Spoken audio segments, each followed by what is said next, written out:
Mr. Hersy, where were you born and raised? And where did you go to school? Please, call me John. I'm not Mr. Hersy, that's my father. I was born in China in 1914, and I went to a small school and then moved to the United States. So did you go to a post-secondary school in the United States?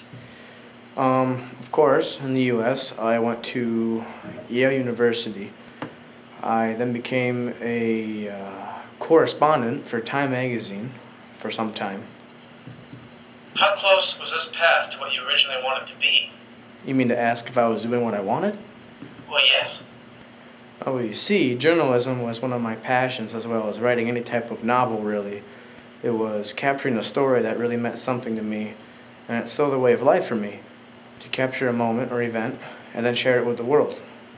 What were the events that you most focused on when you were writing? I remember just going after information on World War II that would please the readers. That's really... Did living in China give you mixed feelings on the war, on what was happening?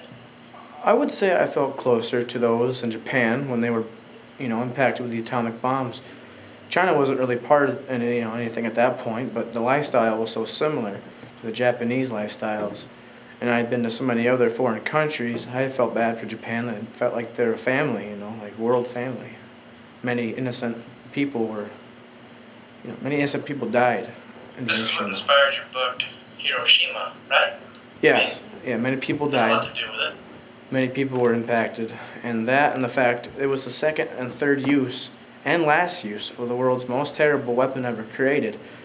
And people desired answers so incredibly, but more significantly, people would really comprehend the true potential of the weapon, with a story focused on facts and recounts the day the bomb was dropped on Hiroshima. The story let them live it, page by What was the page. story told in your book? In a little more detail, please. Okay, I went to Hiroshima very soon after the bombing. I captured the images and details of the destruction of the city. The main thing I focused on was what I found after I started my first outline, and that was the 6 survivors that were rescued. So, back to the bombs. You said that it was the second and third use and last use. What does that mean? It means the second and third use were on Hiroshima and Nagasaki, and it was also the last time the atomic bomb was ever used. The first use was actually a test, which took place in New Mexico, and the name of that bomb was the Trinity. Well, I think that's all the time we have for right now. Okay. Have a good rest of the day. Thank You you, too, Mr. sir. Hersy. Folks, this is Mr. John Hersy.